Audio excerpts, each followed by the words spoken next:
Why the XRP army keeps fighting. XRP's uber-passionate supporters believe the SEC unfairly targeted Ripple for securities violations while mysteriously giving Ethereum a free pass. Do they have a point? Brad Kimes is a professional drummer. For 30 years he played in various bands: rock, funk, blues, R&B, you name it. Between gigs he worked as an aspiring entrepreneur, and he invented a baby playpen that you could use on the beach. He found suppliers in China. Kimes soon became a global importer, and to make cross-border payments, he was forced to use the clunky international banking system called SWIFT. SWIFT was not swift. It was slow and costly. There's no tracking ID, says Kimes, and when the payment gets there 6 days later, you find out there's a currency manipulation that had taken place, and you have to pay the difference. Was there a better solution? Enter crypto. This is a common origin story in the crypto space. I've heard many like it. Someone tries to do something simple with traditional finance. It's a headache, they get frustrated, and then the light bulb goes on and they say, then I discovered Bitcoin.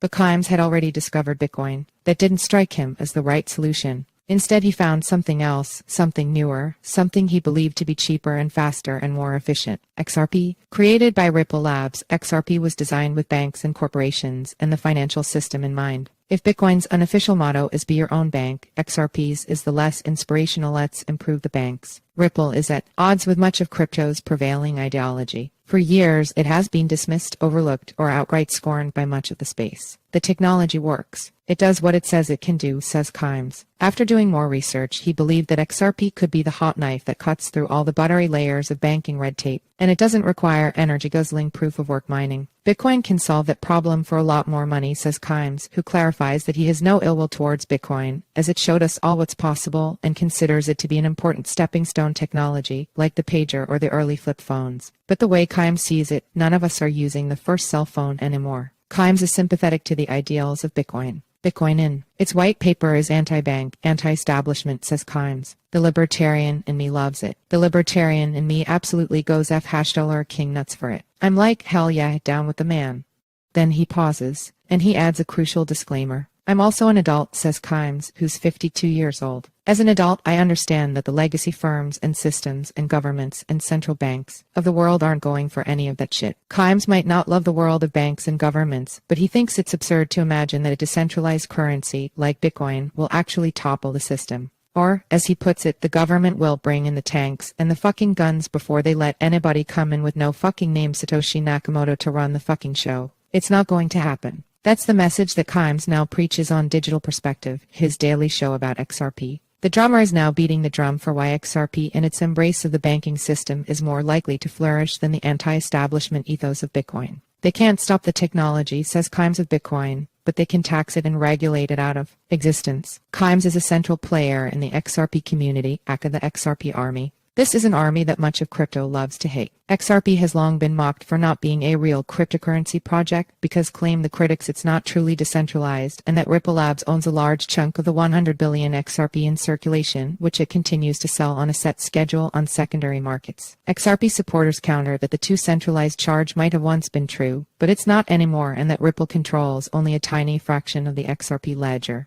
The XRP army, to outsiders, is known mostly for its fleeing of Ripple critics for protestation about FUD and celebration of price pumps. The army sometimes makes menacing and vaguely threatening tweets like ignore Ripple and XRP at your own risk. This has been the case for years. XRP army is such a force that in 2018, CoinDesk included it on the annual list of crypto's most influential. The XRP army distinguishes itself mainly through scale and organization, David Floyd wrote for the site in 2018. Question another coin's merits, and a handful of trolls might come out of the woodwork. But measured by volume, intensity, duration, and consistency, the attack will pale in comparison to an XRP army operation. Floyd should know. Even before he wrote the piece, members of the XRP army mobilized to attack him, calling him a paid assassin, a desperate hater, and someone suffering from a delusional disorder. More recently, when Fortune editor Jeff Roberts wrote a largely positive piece about XRP titled Ripple, and XRP may finally be for real, some in the XRP army still needled him on Twitter. For what it's worth, this didn't happen to me. I was ignored by some of the people in XRP army I reached out to, but I faced no hostility. If it's true that the XRP army has vocal extremists who can be toxic on Twitter, there's a lot of it in crypto. It's also true that the community is packed with pragmatists like Kimes. They focus on utility and see themselves as the adults in the room. It's a phrase I heard numerous times in my reporting. Consider the recent XRP convention organized by Kimes that took place in Las Vegas. Whereas some came to Bitcoin Miami dressed as wizards, many of the XRP faithful in Vegas were older guys in suits, businessmen. One attendee told me, "I'm 37 and I was one of the babies in the room." One of the XRP influencers in Vegas was Digital Asset Investor, or DAI, who hosts a daily show about XRP. He was drawn to the project years earlier when he scrolled through CoinMarketCap.com, studied the top 30 cryptocurrencies, and did research on their leadership teams. The only one that I could find that had a group of entrepreneurs with MIT and Harvard degrees was Ripple, says DAI. They were all major Silicon Valley people with pedigrees. I was like, something's different about this one. Something special.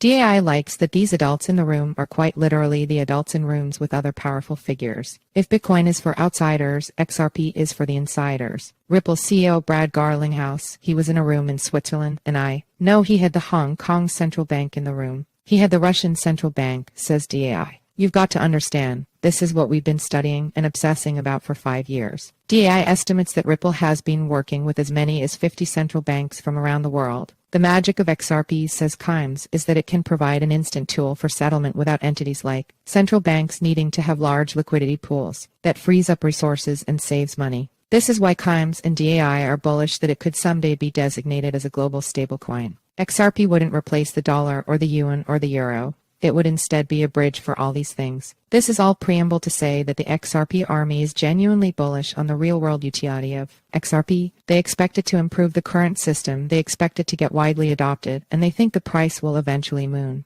But they also have a bone to pick. The problem is that XRP hasn't gone to the moon. It hasn't come close. For perspective, in January of 2018, around when Bitcoin claimed its then all-time high of nearly $20,000, XRP was worth over $3. Then the prices collapsed during the bear market. When the price of Bitcoin roared back in 2021, the XRP army assumed their holdings would do the same. Bitcoin surged to more than $60,000, or 3 times its all-time high from the last cycle. So by that logic, XRP should hit $9 or maybe even $10, right? It failed to crack $2. The price has slumped to around 50 cents, leaving much of XRP army, especially the ones who bought at over $1, frustrated and bitter. The obvious reason for the price stagnation is the SEC's lawsuit against Ripple Labs, which was filed in December of 2020 and now, finally, looks to be nearing a resolution. That's part of the story. But Kimes, DAI, and the XRP army have another theory for why XRP has lagged Bitcoin and Ethereum. It's an explosive theory that animates the community. It's a theory rarely talked about outside of the XRP army. It's a theory so spicy they assume CoinDesk would never allow it to be published. The theory is called Deathgate, decentralized justice. John Deaton is a former Marine. Bald and muscular with an intimidating goatee, he's also a plaintiff's attorney who represents victims of mesothelioma and asbestos cancer. He's not a crypto lawyer, but he had invested in XRP, Ethereum, and Bitcoin. XRP was his smallest holding, and in December of 2020, he began to obsess over an issue he never imagined he would care much about, SEC's lawsuit against Ripple. He didn't think it was a big deal at first. Companies get sued, says Deaton. I figured it would be a traditional securities case. Then Deaton read the complaint more closely. It basically said that all XRP are securities, no matter the circumstances surrounding the sale, says Deaton. This is the most overbroad, far-reaching, outrageous case I've ever read. It made no sense. The charge was so sweeping that Deaton wondered if it was a weapon and meant to do damage. At first this was just speculation. Then Deaton began to connect a few dots. First, then SEC Chairman Jay Clayton filed the lawsuit on December 22, 2020, on his very last day in office. This seemed like odd timing. The lawsuit targeted only Ripple, not Bitcoin or Ethereum. Then he came across a letter from Joseph Grunfist, a law professor who had worked as a liaison between the Ethereum founders and the SEC years earlier. Grunfist sent the letter only days before the lawsuit was filed. Grunfist's letter cautioned the SEC against a lawsuit, in part because the action would impose substantial harm on innocent holders of XRP, regardless of the ultimate resolution, and that if the Commission is to maintain its tradition of fairness, Ether and XRP should be treated similarly. If Ether is to be allowed to trade freely in the market, so too must XRP, and if XRP is to be subject to restrictions, so too should Ether. But Ether and XRP weren't treated the same way. Grunfist's advice was ignored. Deaton obtained the letter through the Freedom of Information Act and uploaded it to his website. You can read it here.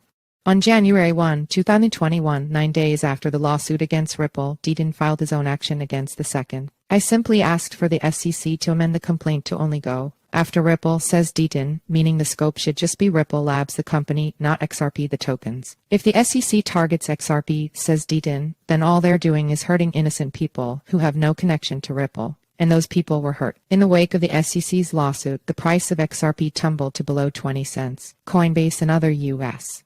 exchanges booted XRP from their listings. One analysis estimated a $15 billion loss of market value. It was devastating, says a member of XRP Army who goes by the alias James Rule XRP. James is 56 years old. He has a friendly Texas accent. He used to work on an oil refinery, and he believes in the project so much that he converted his entire 401k into XRP. He hosts a daily YouTube show that's mostly about XRP. James was once, briefly, a crypto millionaire. In 2017, he bought the vanity license plate XRP Rich. He still believes in the project, and he still expects to be XRP rich, but as he says now, I'm cash poor. He now works at a Lowe's hardware shop. James is both humble and good-humored about his pivot to manual labor, saying he enjoys setting an example for his younger coworkers, even when I'm sweating my ass off.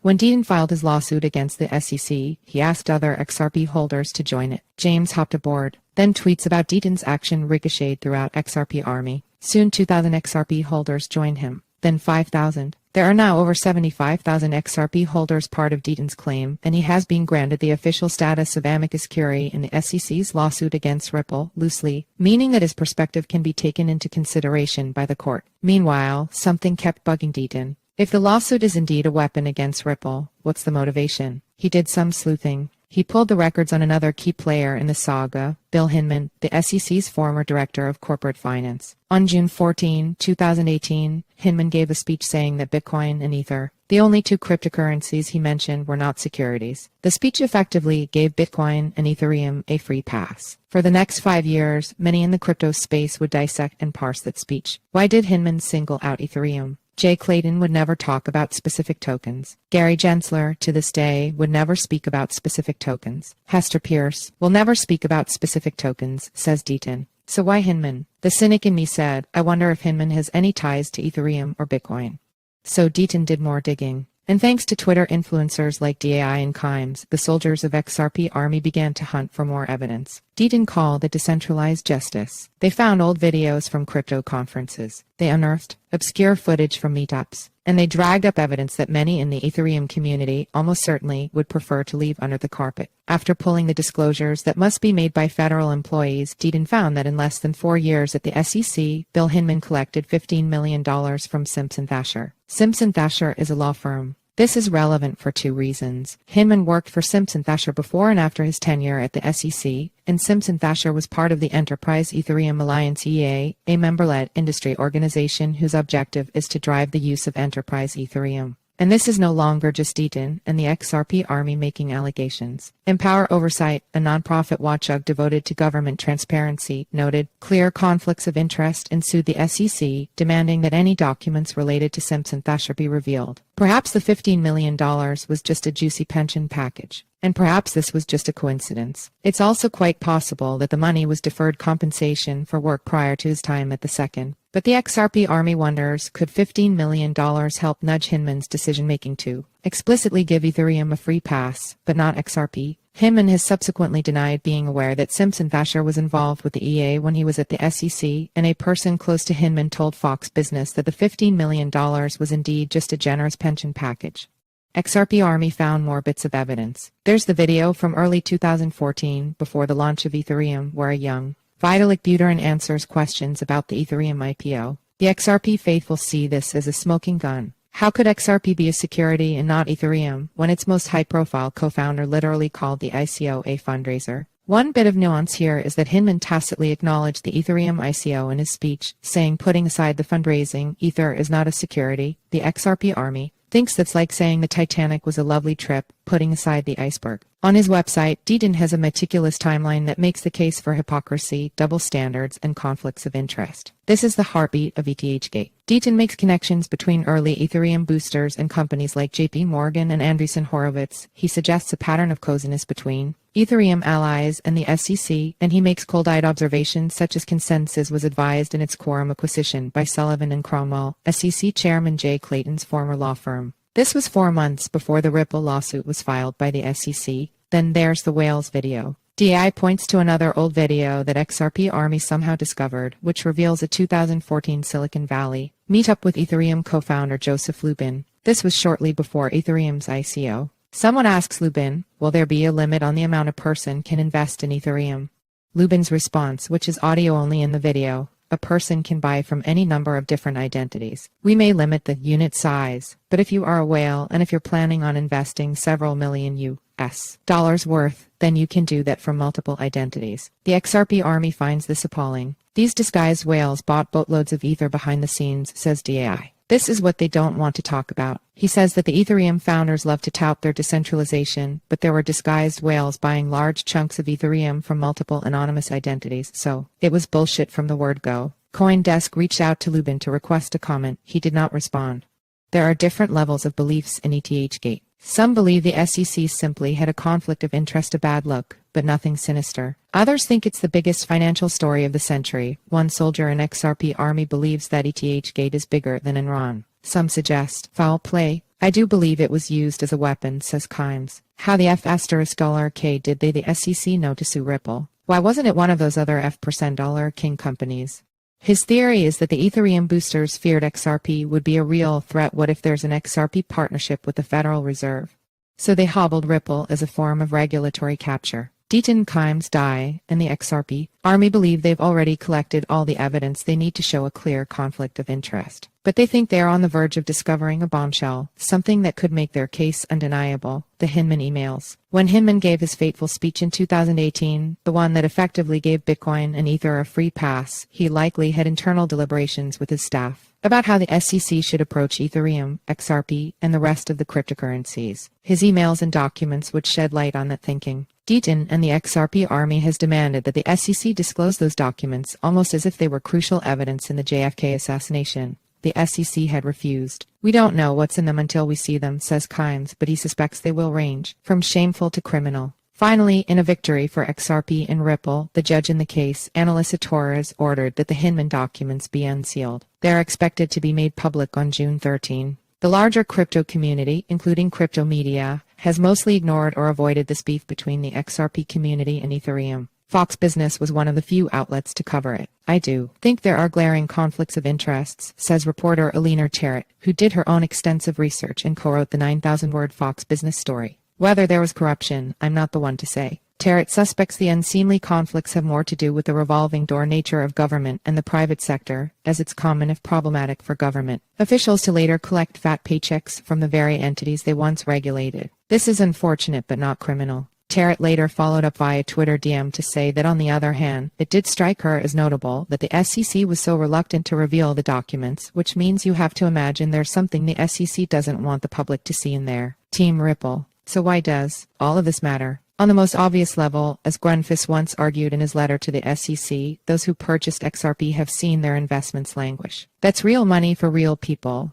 Just ask a certain 56-year-old worker at a Texas Lowe's hardware store. The SEC's job is to protect investors. Their lawsuit hurt investors. This is not trivial, as 4.5 million wallets contain XRP. And the lawsuit has cost Ripple Labs $200 million, according to Garlinghouse. Going a bit deeper, the lawsuit has almost certainly hampered growth in the XRP ledger ecosystem. It affects us, says Adam Kagi, the CEO of XRP Cafe, which is working to build an NFT platform on the XRP ledger. We just started looking for pre-seed funding, and a lot of the VCs are hesitant to dip their toes into the XRP ecosystem because of that. DAI argues that without the handcuffs of the SEC lawsuit, it might have been XRP, not Ethereum, that served as the hub for dApps and NFTs and innovation. Your mileage will vary on how much you think Ripple was targeted for some malicious purpose. Not even all XRP enthusiasts are on board. I don't believe that there's some big conspiracy to keep down Ripple, says XRP advocate and crypto social media influencer your bro Quincy, who spoke at the XRP convention in Vegas. But regardless of the motives, it seems fair to say that at the very least, at a bare minimum, the XRP Army has reasonable grounds to complain of a double standard by the SEC, which created an uneven playing field. I think the XRP army is right to be annoyed that their scheme has been singled out, says Preston Byan, a crypto-focused lawyer at Brown Rudnick Byan, who writes regularly for CoinDesk, is known for his outspoken views. He believes the Ethereum Foundation, which oversees development of the second blockchain, fundamentally engaged in the same activity as Ripple, which was to sell crypto tokens for profit in the US, so there should have been similar consequences for those two schemes, and there just wasn't. Giving further credence to XRP Army, Byan adds that the SEC was targeted by a huge marketing campaign from Ethereum promoters and people with large quantities of Ethereum so that the SEC would leave it alone in the name of technology. But there's yet more nuance. Byan adds that there are other reasons the SEC could have chosen to prosecute Ripple and not Ethereum, including that Ripple continues to sell XRP on secondary markets. If you sell tokens in the market on January 1, and you're not supposed to do that, bang, that's a violation, says Byan.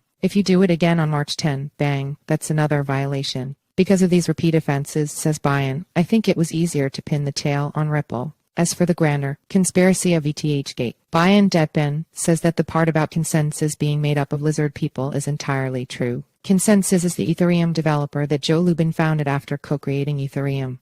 The final plot twist is that the wider crypto community, which has for so long held its nose at XRP, is now beginning to root for Ripple. If Judge Torres rules that XRP is not a security, that could provide the clarity that the space has long coveted. Suddenly much of crypto is now Team Ripple. I've been critical of Ripple in the past, but more aligned with them than ever before, Ryan Selkis, the CEO of Messari, said in March. Ripple should win the overreaching XRP SEC case, and the XRP ledger should be afforded the opportunity to compete fairly on digital payments infrastructure. Globally, demand is there. Or as Forbes contributor Sam Lyman tweeted, right now, the XRP army is carrying all of crypto on its back. But there's another way this could play out. Byan suspects that the XRP army might get what it's been seeking all this time, equal treatment as Ethereum, but not quite in the way they expect. Be careful what you wish for. Now it's clear that Gensler is on the warpath and no one will be exempt, says Byan. It's pretty obvious that equal treatment will be applied across the board. I spoke to Byan before the SEC slapped a lawsuit on Binance and then Coinbase. His warpath theory looks prescient. Instead of XRP being treated as a non-security like Ethereum, Byan has a hunch that Ethereum and virtually all other cryptocurrencies will be treated as a security like XRP. He thinks there's a 95% chance that Ripple loses the case. He explained his logic more fully in a CoinDesk op-ed.